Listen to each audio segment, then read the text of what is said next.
क्या है जो काला सफेद है और हमेशा कुछ न कुछ शरारत करता रहता है और खूब शोर मचाता है? हाँ, आपने सही पहचाना। यह है हमारा प्यारा कौवा।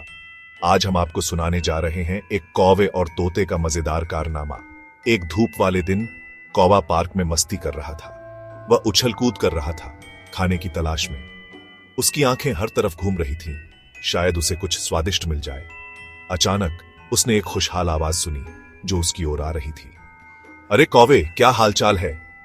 यह आवाज थी उसके पुराने दोस्त तोते की। यह तोता था, अपने चमकीले हरे पंखों और बड़ी सी मुस्कान के साथ। उसकी मुस्कान इतनी प्यारी थी कि कोई भी उसे देखकर खुश हो जाए।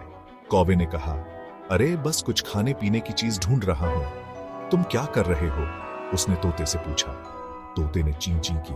मैं तो बस उड़ रहा हूं, धूप का मजा ले रहा हूं। मेरे साथ आओगे? तोते की आवाज में एक खास तरह की खुशी थी जो कौवे को भी महसूस हुई। धूप का मजा लेना तो बहुत अच्छा लगता है, कौवे ने सोचा। क्यों ना मैं भी तोते के साथ उड़ान भरूं? कौवा एक पल के लिए सोचा और मान गया। ऊपर उड़ चले, पेड़ों और झूलों के ऊपर। वे दोनों मिलकर आसमान में उड़ने लगे, जैसे कि वे दुनिया के सबसे खुशहाल पक्षी हों। पेड़ों और झूलों के ऊपर उड़ते हुए वे दोनों बहुत मजे कर रहे थे। जैसे ही वे उड़ रहे थे, तोते ने नीचे एक चमकदार चीज की तरफ इशारा किया।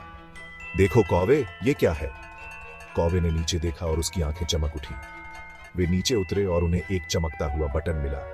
तोते ने उसे उठाया और कहा, चलो इसे अपना खजाना बना लेते हैं। कौवा खुशी से मान गया। वे दोनों उस बटन को देखकर बहुत खुश थे। ये बटन तो बहुत ही सुंदर है, कौवे ने कहा। हम इसे अपने खास खजाने में रखेंगे। तोते ने बटन को उठाया और कहा, हाँ, और हम इसे हमेशा संभाल कर रखेंगे। वे पूरा दिन खेले, बटन को छुपाते और फिर ढूंढते। उनकी मस्ती का कोई अंत नहीं था। कौवा खुशी से मान गया। वे दोनों बहुत अच्छे दोस्त बन गए थे। वे पूरा दिन खेले, बटन को छुपाते और फिर ढूंढते। उनकी मस्ती का कोई अंत नहीं था। जब घर जाने का समय हुआ तो वे दोनों अगले दिन फिर मिलने के लिए मान गए और भी मस्ती करने के लिए। जब सूरज ढलने लगा, तोते ने कहा, कल फिर मिलेंगे कौवे।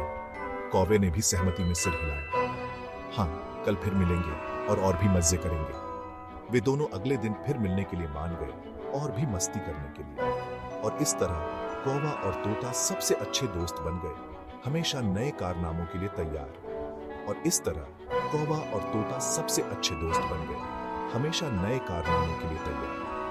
वे दोनों हर दिन कुछ नया करने की सोचते थे और उनकी दोस्ती और भी गहरी होती गई, हमेशा नए कारनामों के लिए तैयार। तो बच्चों, याद रखना, दोस्ती सबसे छोटी चीजों से शुरू हो सकती है। तो बच्चों, याद रखना, दोस्ती सबसे छोटी चीजों से शुरू हो सकती है, जैसे एक चमकते बटन या एक धूप वाले दिन से। सबसे छोटी चीजों से शुरू हो सकती है, जैसे एक चमकते बटन या एक धूप वाले दिन से। जैसे एक चमकते बटन या एक धूप वाले दिन से। एक धूप वाले दिन से। अगली बार मिलते हैं और भी मजेदार कहानियों के साथ। अगली बार मिलते हैं और भी मजेदार कहानियों के साथ। तब तक खुश रहो और मस्ती करो।